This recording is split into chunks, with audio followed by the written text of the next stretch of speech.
Senhor pelo que fez por estas vidas. Eu gostaria de pedir que projetassem a mensagem desta noite, cujo tema é Enterrado dentro de casa.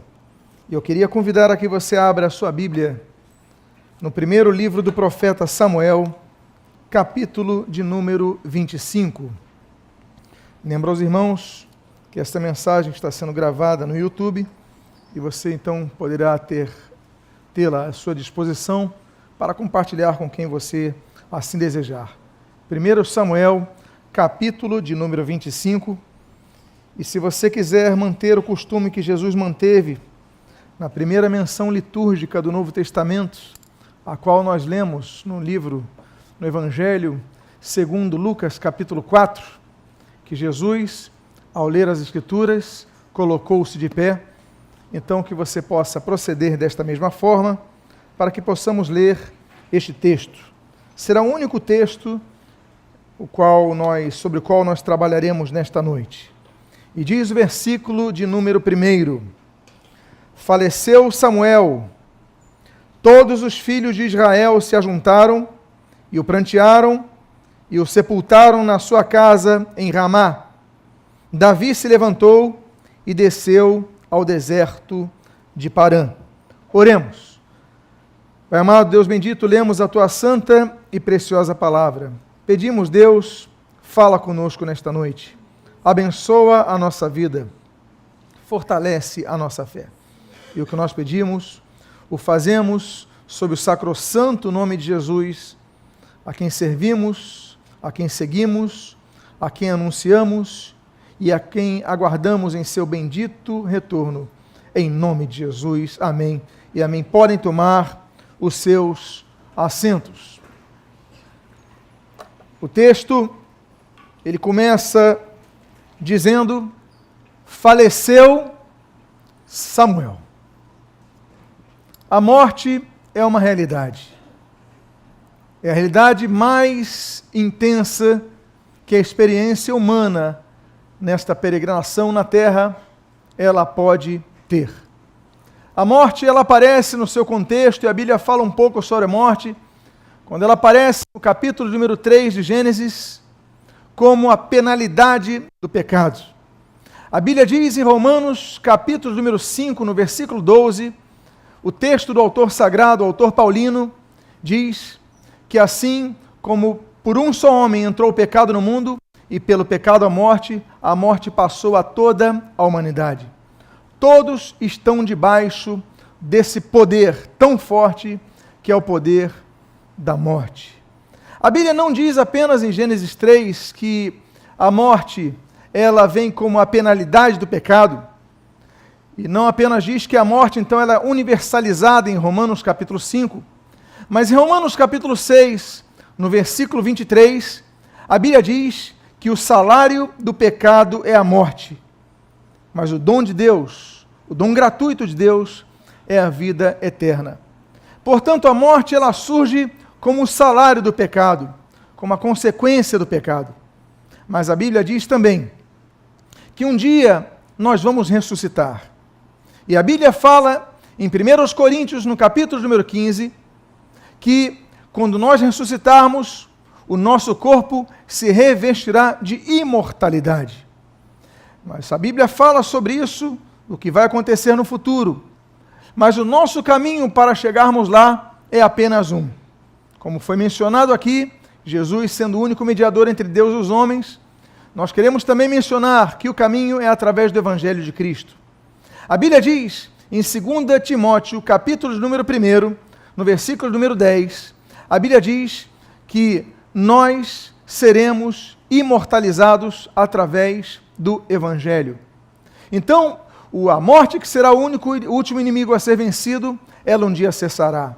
Mas até lá, todos, a não ser que Jesus volte antes a arrebatar a igreja, todos estão diante desse grande desafio que é a morte. O texto faleceu, mas ele diz não apenas diz que faleceu. Diz a Bíblia, faleceu Samuel. Samuel, o termo hebraico Samuel significa seu nome é El, Ou seja, El é uma das terminologias usadas para Deus. Seu nome é El. A Bíblia fala, por exemplo, em Levítico, no capítulo número 20, que o nome de Deus é o nome santo, é o nome impronunciável. O nome de Deus não é Jeová, o nome de Deus não é Javé, o nome de Deus não é Elohim. Isso daí são terminologias dadas diante daquele tetragrama que os judeus até hoje se recusam a pronunciar, motivo pelo qual não sabemos pronunciar o nome de Deus.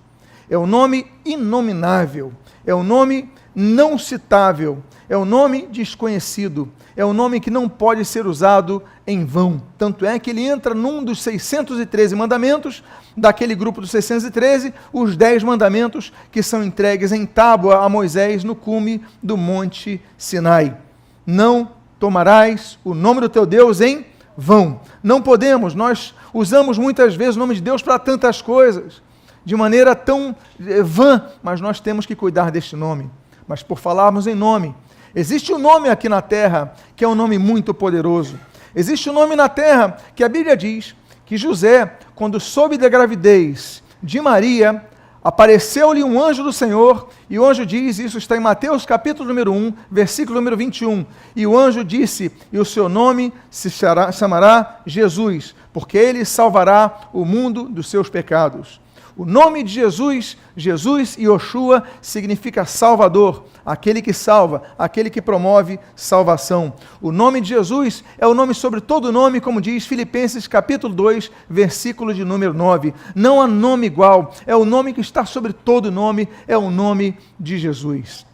E a Bíblia diz, no livro de Atos dos Apóstolos, capítulo número 3, a Bíblia menciona de maneira muito interessante no discurso de Jesus, falando da fé no nome de Jesus.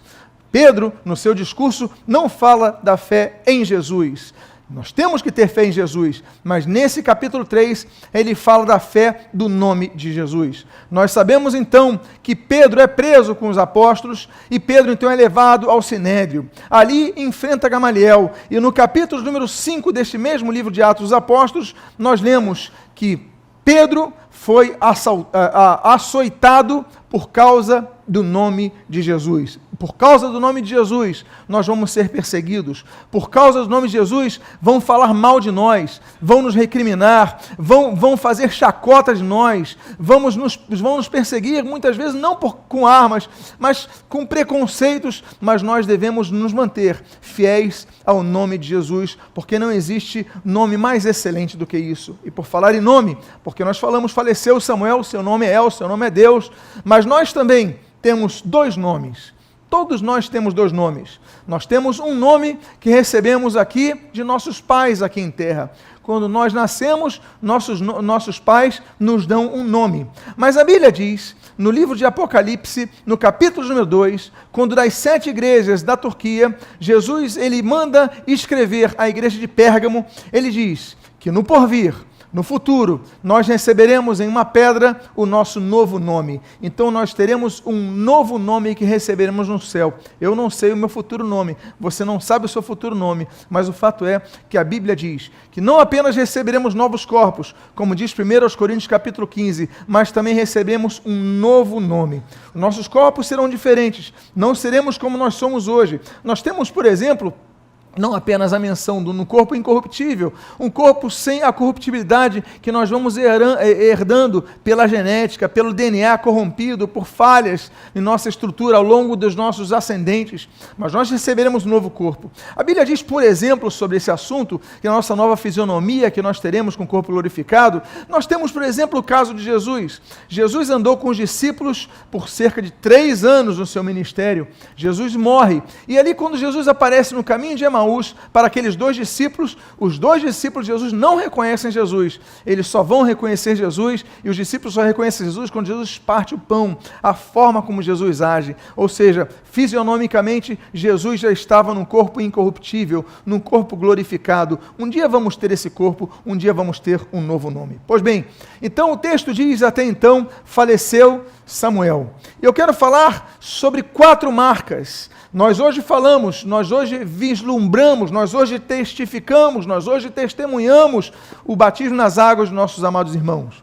E o batismo nas águas, como diz, por exemplo, e aponta Romanos capítulo número 6, ele é um símbolo de nossa morte e ressurreição para Cristo.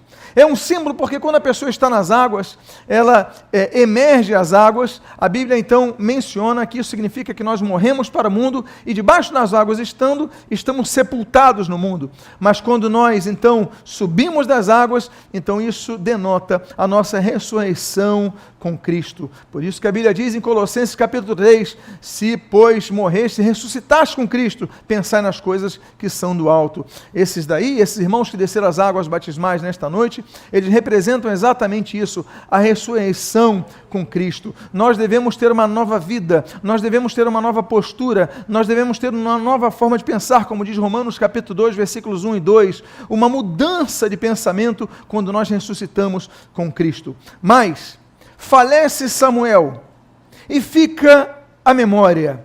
O que Samuel deixou? O que nós deixaremos nesta terra? Eu quero falar de 4 marcas que Samuel deixa nesta terra. Eu quero falar de 4 marcas que nós cristãos devemos deixar nesta terra. E enquanto nossa peregrinação por essa terra passar, nós que possamos deixar essas 4 marcas para as próximas gerações. Quantos gostariam de ouvir essas 4 marcas? Digam glória a Deus. A primeira marca que nós lemos é a que está no versículo de número 16 deste capítulo de número 25. A Bíblia diz: todos os filhos de Israel se ajuntaram. A primeira marca que nós vemos no ministério de Samuel é a marca da unidade. Quando Samuel assume como profeta em Israel, Israel era um grupamento de várias tribos que não se comunicavam mais. Várias tribos que eram desunidas. Então Samuel exerce o seu ministério e ele começa então a levantar o reinado, a implantar a monarquia em Israel. Nós temos então Samuel ungindo a Saul e nós temos Samuel ungindo a Davi. Quando Samuel morre, quando Samuel falece, nós temos um povo unido, numa direção, num governo, um exército, uma economia, uma saúde estatal. Nós temos um homem então que em vida, graças ao surgimento de um homem, há uma unidade. Um povo que era desunido se torna unido. Eu quero dizer para vocês que a marca da unidade tem que ser uma marca nossa.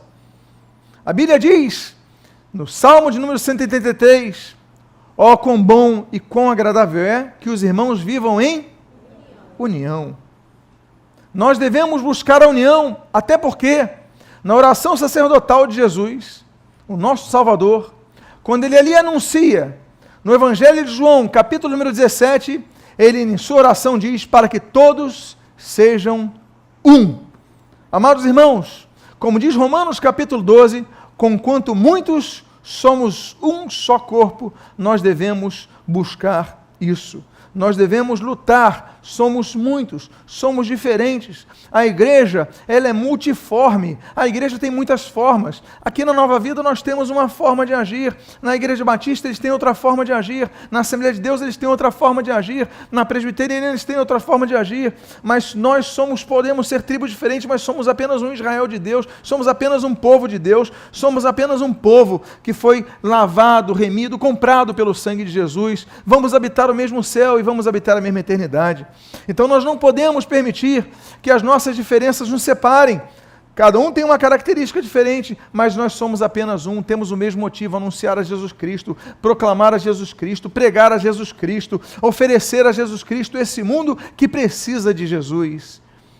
Por isso, que a Bíblia vai dizer que conquanto muitos nós somos um só corpo, mas a Bíblia também vai dizer, através do apóstolo Paulo, em 1 Coríntios, capítulo de número 1, que nós devemos estar unidos no mesmo pensamento e no mesmo parecer. É por isso, amados irmãos, que nós devemos lutar, muitas vezes para ceder um lado, ceder outro, para que nós andemos em unidade. É como o casamento. tem que haver cessão. É como os filhos com os pais com os filhos, tem que haver certa cessão para que nós possamos caminhar juntos. Não podemos ser radicais, não podemos ser inflexíveis. Há momentos que nós temos as nossas posturas, há momentos que a liderança precisa exigir uma direção, senão cada um vai para um lado. Agora, nós devemos andar unidos. Amados irmãos, por isso que a Bíblia diz, em 2 Coríntios, capítulo número 13, que nós não somos mais peregrinos ou forasteiros, mas nós devemos nos perceber como que? Família de Deus. É por isso que em Efésios, capítulo número 4, a Bíblia diz que nós somos um só corpo, nós temos um só Senhor, uma só fé, um só batismo. Então nós devemos nos olharmos uns aos outros, olharmos mutuamente como família de Deus. Por isso que você olha para a pessoa que está do seu lado e você diz assim, meu irmão, minha irmã, diga para a pessoa, é um prazer tê-lo como meu irmão ou minha irmã, diga isso para essa pessoa que está do seu lado. A primeira marca é a marca da unidade. Há pessoas que quando morrem, deixam sua família desestruturada. Mas não, que você possa lutar por sua vida para unificar. A segunda marca que nós lemos é a marca que está no versículo de número 1, não sairemos desse versículo naturalmente. E a Bíblia diz, e o prantearam. E o prantearam. Qual é a primeira marca? É a marca da? A segunda marca é a marca da saudade. Tem gente que o sujeito está lá no leito de hospital e está todo mundo contando as horas, quando é que ele vai morrer. Tem gente que torce pela morte dos outros. É ou não é verdade? Porque tem gente que passa por essa terra e não deixa saudades. Há pessoas que no sepultamento, eles vão apenas no corpo, porque na alma querem estar distantes, não tem saudade. Mas há pessoas que deixam saudade. Se eu fosse perguntar a alguns aqui, você conheceu pessoas que passaram por sua vida e já se foram, que deixaram a marca da saudade? Samuel deixou a marca da saudade. A Bíblia diz nesse texto que todo o povo de Israel pranteou. Todo o povo de Israel chorou. Por quê? Porque Samuel fazia a diferença. Samuel era duro, Samuel era rigoroso, mas Samuel era um referencial. E o povo de Israel sentiu falta de Samuel. A minha pergunta a você é: o dia que você partir nesta terra, as pessoas vão chorar de saudade? Chorar. Chorar é o primeiro verbo que nós conjugamos, não é verdade? Quando nós nascemos, não sabemos falar, mas sabemos chorar. É a primeira coisa que nós fazemos ao conhecer este mundo. A Bíblia fala de alguns tipos de choro. A Bíblia fala, por exemplo, em Gênesis capítulo número 21, do choro de Agar. Agar, ela tinha o seu filho Ismael já praticamente moribundo, fragilizado, e ela chora amargamente quando Deus traz livramento. Nós temos um segundo choro, que é o choro de Esaú. Esaú, ele vende a sua primogenitura, e no capítulo número 27 de Gênesis, nós lemos que quando ele percebe que Jacó não lhe dá a bênção do primogênito, ele chora. Nós temos o choro de arrependimento. Nós temos José. José chora 2 vezes. Em Gênesis capítulo 43, em Gênesis capítulo 46. Quando ele vê, por exemplo, o seu irmão Benjamim, ele chora. Ele não viveu aquele momento da vida de Benjamim, ele não viveu o crescimento de Benjamim, ele não viveu, e ele de repente conhece o irmão que ele não conhecia, ainda que escondido dos seus irmãos. E nós temos José chorando mais uma vez, quando com seu pai Jacó. A saudade, os momentos que o seu pai viveu iludido, pensando que José estava já falecido. Nós temos choros, e vários tipos de choros. Nós temos um choro de uma mulher desesperada. É um dos textos que mais falou o reformador Lutero, quando ele leu sobre Ana. 1 Samuel capítulo 1, versículo 8, a Bíblia diz sobre o choro de Ana. Ana chorava amargamente porque não tinha filhos, não podia ter filhos porque era uma mulher estéril. Ela foi julgada erroneamente por Eli, o sacerdote, mas ela chorava diante do Senhor. Amados irmãos, muitas vezes nós devemos nos lembrar que nós devemos abrir nossos corações a Deus. Nós falamos tanto às pessoas, abrimos coração para pessoas que a gente nem conhece, não é verdade? Mas muitas vezes não gastamos um minuto abrindo o nosso coração para Deus. Ana chorava amargamente. Ana chorava de maneira intensa a Deus. Mas Deus, um dia, ouviu a oração de Ana. E a Bíblia diz, através do salmista, que Deus coleciona as nossas lágrimas. Deus é um colecionador de lágrimas. E Deus, então, enxugou suas lágrimas e não deu apenas um filho a Ana, mas deu outros filhos a Ana. E nós temos, então, o choro desta mulher. Nós temos mais um choro, por exemplo, que é o choro de Jeremias. Em Jeremias, em Lamentações, no capítulo número 2, nós vemos Jeremias chorando pelo povo, chorando pelo juízo que havia de se impor sobre Sião. E ele chora porque ele vê que o povo não quer nada com Deus, o povo quer religião, o povo quer atitudes externas, mas o povo não tem seu coração voltado para Deus. E esse homem, que preconiza durante tantos anos o arrependimento, ele começa a chorar pelo sofrimento alheio. Amados irmãos, nos falta muitas vezes a sensibilidade de Jeremias para chorar pelos outros, a sensibilidade de Jeremias para chorar pela realidade espiritual que os outros estão vivendo. Os outros estão caminhando para o inferno, os outros estão caminhando para uma vida errada, e muitas vezes nós somos simplesmente apáticos a isso, mas Jeremias nos mostra sobre esse choro. Nós temos, por exemplo, o choro de Jesus. Jesus chora, e 2 ocasiões nós vemos o choro de Jesus. Em João capítulo número 11, nós vemos Jesus chorando quando sabe da morte de Lázaro, seu amigo Lázaro de Betânia. E Jesus, a Bíblia diz, no menor versículo do Novo Testamento, Jesus chorou. João 11, 25, Jesus chora. Jesus é Deus, mas ele tem um sentimento de amor pelo próximo, o amor pela humanidade, e Jesus chora. Jesus chora em várias ocasiões, e numa delas é muito expressiva, que assim como Jeremias em Lamentações capítulo 2, ele chora por Sião, Jesus, quando está descendo do Monte das Oliveiras, caminhando para o Monte de Sião, olhando Jerusalém, a Bíblia diz que Jesus chora. Jesus chora quando percebe que Jerusalém daria as costas. A mesma Jerusalém que gritaria: Hosana, bendito aquele que vem em nome do Senhor. Hosana ao filho de Davi, aqueles que colocariam os ramos para que Jesus passasse por cima. Horas depois estariam gritando: solta Barrabás. Somos muito voláteis. Somos pessoas que nos mudamos muito de opinião. Muitas vezes estamos buscando a Cristo com fervor e no outro dia estamos dando as costas para Deus. Deus não quer isso. Deus quer que nós tenhamos uma postura firme diante dEle, uma postura concreta diante dEle, uma postura de quem está firmado não na areia, mas firmado sobre a rocha. Amados irmãos, a Bíblia diz, nessa segunda marca, que prantearam a Samuel, porque Samuel deixou saudades. Nós devemos deixar saudade. Diga à pessoa que está do seu lado: deixe saudade nesta terra. Temos uma terceira marca.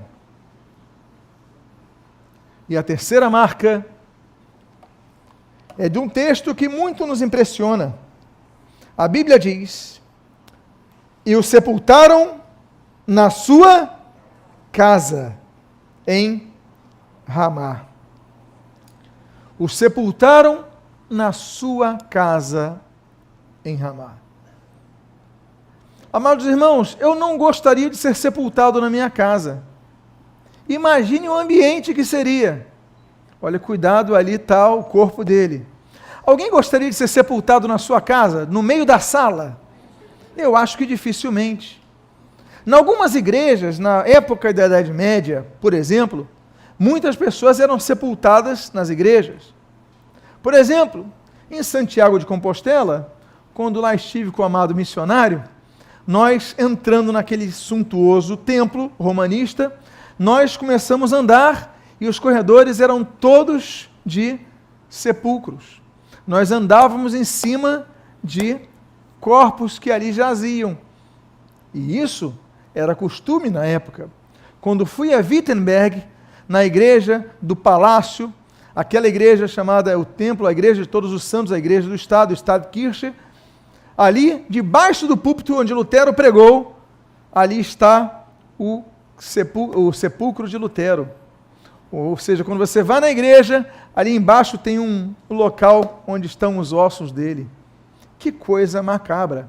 Nós estivemos em Évora, onde ali o pastor Bruno, perto de onde o pastor Bruno ali exerce o seu ministério. Em Évora existe uma capela, no convento de São Francisco, a capela de todos os ossos, a capela dos ossos. É algo aterrorizador. Todas as paredes são crânios ou fêmures humanos. As pessoas queriam mostrar o peso da morte, a validade da morte e a existência da realidade da morte. Aquilo realmente assombra. Mas a questão é, eu nunca conheci alguém que foi sepultado dentro da própria casa. Samuel o foi. O sepultaram dentro de sua casa. A casa de Samuel virou um local de sepultamento. Casa, ela representa intimidade. Nós temos vários textos que falam sobre casas na Bíblia e não vamos mencionar a todos eles. Mas vale mencionarmos, por exemplo, o que Jesus fala sobre a casa de Deus. Ele diz que a casa de meu Pai será chamada casa de oração. Agora, a igreja também, e o povo de Deus é chamado como uma casa espiritual. E ela não pode se dividir, porque Jesus ele falou no Evangelho de Marcos que a casa dividida, ela não subsistirá. Mas a casa é muito interessante, porque a casa também representa coisas muito magníficas e maravilhosas. A casa representa um local onde Deus protege. Vocês lembram o texto de Êxodo, capítulo número 12? Quando ali estamos no escopo daquelas 10 pragas sobre o Egito, e quando vão então para a última e derradeira praga, a morte dos primogênitos, a instrução de Deus é: vocês vão colocar uma marca do sangue do cordeiro nos umbrais de cada casa. E ali eles colocaram. E quando Deus envia o anjo para executar a justiça e o juízo de Deus, o anjo passava por sobre a casa. É por isso que o nome daquela festividade que ali nasce é Páscoa, que vem do hebraico Pesar. Pesar significa passar por cima, ou seja, o juízo de Deus passava por cima daquela casa. Por isso que nós temos que orar por nossa casa, por isso que nós temos que orar por nossa família, para que aquilo que aconteceu, por exemplo, em Filipos, em Atos capítulo número 16, quando aquele carcereiro se converte, então nós devemos crer no Senhor Jesus Cristo e serás salvo tu e a tua casa. Nós não podemos desistir de orar pela nossa casa. E nós temos a casa futura. Jesus em João, no Evangelho de João, capítulo número 14, ele diz que eu vou junto ao Pai preparar-vos lugar, porque na casa de meu Pai há muitas moradas, há muitas casas. Um dia nós teremos a nossa habitação futura, a nossa habitação que não será nessa terra, a nossa habitação que será nos céus. A terceira marca, então, que nós vemos aqui é a marca da intimidade com Deus. Nós temos a marca da intimidade porque casa é local de intimidade. Como diz Maurício Paes em sua composição, A Minha Família Debaixo da Graça, ele sempre declara o seguinte, ele diz que na minha casa eu posso ser quem eu realmente sou. Porque na igreja você pode me enganar, eu posso enganar, todos podem se enganar. No seu trabalho você pode enganar os outros, no seu colégio você pode enganar os outros, na sua academia você pode enganar os outros, onde você estiver você pode enganar os outros, mas na sua casa, na vivência diária, você vai ser quem realmente você é. E é isso que Deus quer que nós sejamos, pessoas que sejam integralmente transparentes diante de Deus. Eu não entendia por que Davi era o homem segundo o coração de Deus. Davi que andou e trabalhou com uma baixeza impressionante. Ele desejando uma mulher que era casada, ele se deita com essa mulher, ele engravida essa mulher, mas tem um problema, o marido é do exército de Davi. Davi, ele fala, então, só tem uma forma de eu assumir essa mulher, matando o marido. Ele pega o marido, ele é rei, ele abusa de autoridade, ele coloca o marido, Urias, na frente do campo de batalha, e ali ele morre. Ele fala, que pena, deve ter chorado até no sepultamento, mas tudo engendrado maliciosamente, malignamente, para ficar com aquela mulher. Eu não entendia como um homem desse podia ser o homem segundo o coração de Deus. Aí depois eu ia lendo os salmos, como aqueles salmos precatórios, que diziam que os meus inimigos sofram, que os filhos deles mendiguem. Eu falei, que coração é esse? Como é que pode um homem falar sobre isso? Tanta injustiça. Mas ali eu comecei a entender porque ele é homem segundo o coração de Deus. Porque depois ele escrevia, Senhor, sonda o meu coração, vê se há em mim algum caminho mau, livra-me desse caminho. Ele falava as coisas como elas eram, ele era sincero diante de Deus. Ele não colocava uma capa de religiosidade, ele falava, eu quero que meus inimigos morram, ele quer que a sua família pereça, ele queria coisas erradas, mas uma coisa era boa em tudo isso, ele era sincero diante de Deus. Às vezes nós pensamos isso e falamos outras coisas, em nossas orações não somos sinceros. E Deus quer um coração sincero e quebrantado, como logo depois Davi falava, Senhor, muda o meu coração, eu preciso da sua ajuda. Davi era um homem tão sincero, que nós sejamos sinceros. Qual é a primeira marca que nós devemos deixar nessa terra? A marca da unidade. Qual é a segunda marca que nós devemos deixar nessa terra? A marca da saudade. Qual é a terceira marca que nós devemos deixar nesta terra? A marca da intimidade com Deus. E a última marca, nós lemos no final deste único versículo que nós estamos trabalhando nesta noite. E o versículo, ele termina dizendo, Davi se levantou e desceu ao deserto de Parã. Davi se levantou e desceu ao deserto de Parã. Davi vivia um momento muito difícil em sua vida. Era quase um suicídio Davi, um enterro de uma personalidade pública. Por quê? Porque Davi estava sendo perseguido por Saul. Momentos antes, Davi se encontrara com o rei Saul na caverna em Adulão, poupara a vida do rei e o rei libertara, mas ainda assim a cabeça de Davi estava a prêmio. Logo a seguir, Davi, que estava escondido no meio das cavernas, estava escondido nas cavernas do deserto, ele sabe da notícia da morte do homem que o consagrou, da morte do homem que lhe o confiou, da morte do homem que o preparou, da morte do profeta Samuel. E ainda que arriscando a sua vida, a Bíblia diz que Davi foi ao enterro na casa dele, em Ramá. Mas a Bíblia diz nesse texto, que quando acaba o sepultamento, Davi se levantou e voltou para o deserto de Parã. Não significa que o que ele fez que era certo, homenagear o homem de Deus, demonstrar a sua saudade, apontar a sua dor por aquele momento, ainda assim ele voltou para o deserto. Amados irmãos, muitas vezes nós procuramos fazer a obra de Deus com afinco, com zelo, com temor, com tremor. Vivemos lutando uma boa luta, mas ainda assim não saímos do deserto. O desemprego aflige, a doença vem, as perseguições ocorrem e derrotas são vislumbradas. E você não entende, você diz, Deus, eu tenho feito tudo de maneira correta, por que eu não saio do deserto?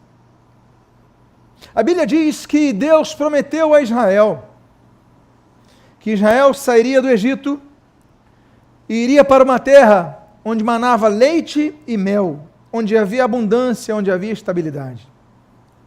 Essa foi a promessa de Deus. Deus só não falou nesse texto dois problemas. O primeiro, que havia inimigos no caminho. E o segundo, que no caminho haviam desertos. Israel, para possuir a terra prometida, passou por 7 desertos.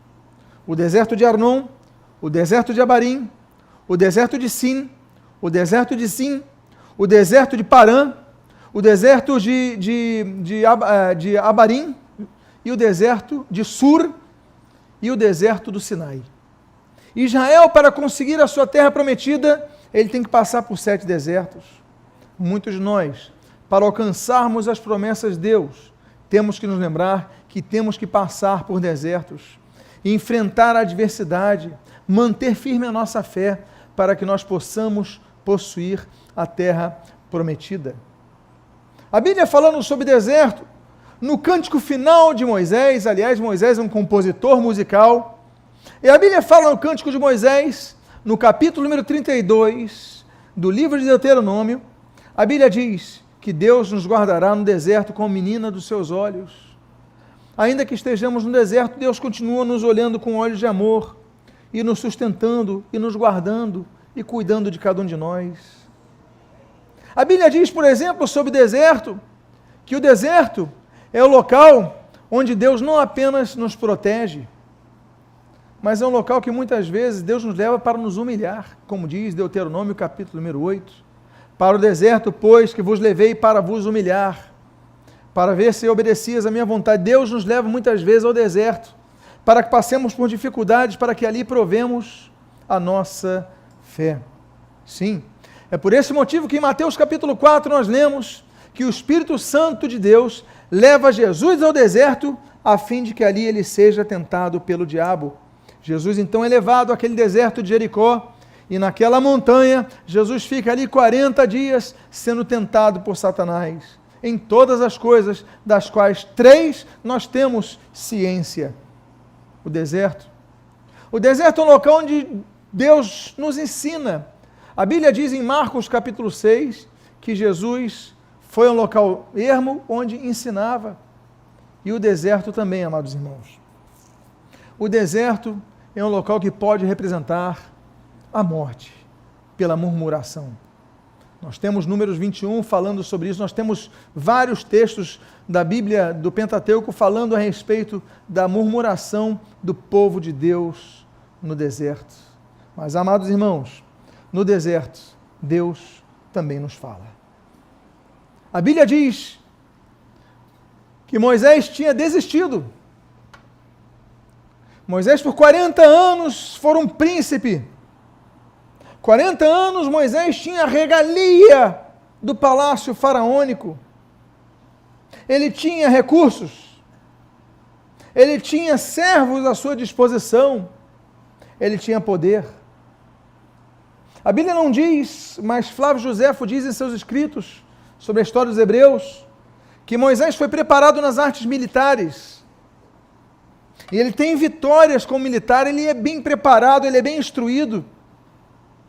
Mas depois disso, Moisés passa 40 anos fugitivo, 40 anos tirando carrapato de ovelhas. Ele desistiu. Mas depois disso, mesmo tendo ele desistido, no deserto, ele olha um arbusto que está pegando fogo. Aquilo chama a sua atenção, porque ainda que pegasse fogo, aquele arbusto, ele não se consumia. E de repente, no meio daquela sarça que ardia, ele ouve a voz de Deus. O deserto pode representar um local, uma fase de sua vida em que você desistiu, como Moisés desistiu. Mas Deus não desistiu de Moisés, Deus não desistiu de você. Porque se Deus não falou com Moisés no palácio, ele falou no deserto. Eu encerro dizendo que ainda que Davi tenha ido para o deserto de Parã, Deus estava com ele. Ainda que você tenha desistido, Deus não desistiu de você. A 4ª marca é a marca do cumprimento da missão, mesmo nos momentos mais difíceis. Samuel já não estava, mas aquele homem a quem ele levantou, ele cumpriu a sua missão mesmo no deserto. Logo depois, esse Davi que estava no deserto, estava sentado no trono no Monte Sião. Você pode estar passando por uma tribulação, mas não desista. Deus quer falar contigo, como Deus pode estar falando contigo nesta noite, no meio da sua tribulação, na sua dificuldade. Deus pode estar falando contigo, até o momento que Ele vai dizer, olha, vá para o deserto, mas daqui a pouco é o momento de você voltar. O fato é que Deus até no deserto nos sustenta, como nós lemos em 1 Reis, capítulo número 19, quando Deus sustentou Elias no deserto. Eu quero convidar a você aqui, por favor, fique de pé. Eu quero fazer uma oração por sua vida. A você que não tem deixado marcas nesta terra, esta noite de você dizer, eu vou deixar marcas positivas nessa terra. Você pode me lembrar qual é a primeira marca? A marca da unidade. Você pode me lembrar qual é a segunda marca? A marca, qual marca? Da saudade. Deixe saudades. Qual é a terceira marca? A marca da intimidade com Deus. E a quarta marca é a marca do cumprimento da missão. Que você possa falar como o apóstolo Paulo e dizer, olha, eu cheguei até aqui, mas eu combati o bom combate. Eu completei a carreira, mas eu guardei a fé. Que você possa ser fiel até o fim. Mesmo que você esteja indo para o deserto, ele foi do sepultamento, mas não foi para o palácio, ele foi do sepultamento na casa de Samuel e voltou para o deserto. Deus tinha algo a mais para tratar dele. Então, se você estiver no deserto, entenda que Deus está tratando de você. Feche seus olhos agora. Eu quero fazer 2 convites nesta noite. O primeiro convite que eu quero fazer a você, que ainda não entregou a sua vida ao Senhor Jesus, a você que está afastado dos caminhos do Senhor, mas nesta noite você reconhece que precisa de Jesus na sua vida, você quer voltar aos caminhos do Senhor, ou quer entregar a sua vida ao Senhor Jesus. Se há alguém em nosso meio que deseja fazê-lo, que levante a sua mão agora. Alguém aqui em nosso meio que deseja fazê-lo nesta noite? Alguém que quer entregar a sua vida ao Senhor Jesus como seu único e suficiente Salvador?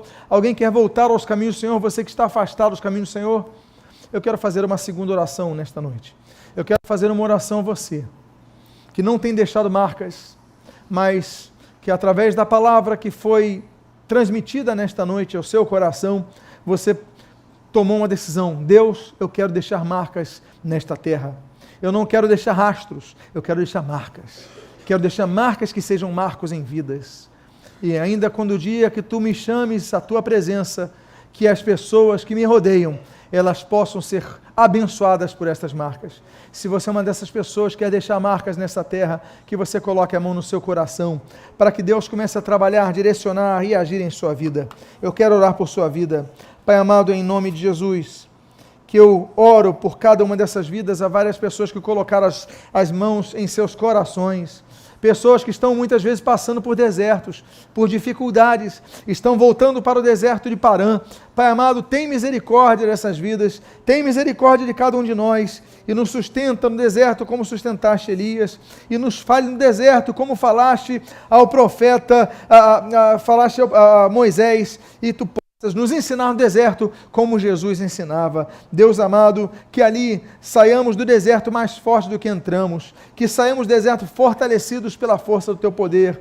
Muito obrigado, Pai amado. Abençoa as nossas vidas, renova o nosso ser, e o que nós pedimos, nós te agradecemos em nome de Jesus. E aquele que concorda com essa oração, glorifica o Senhor Jesus, exalta o Senhor Jesus, glorifica o nome santo do Senhor Jesus, nome sobre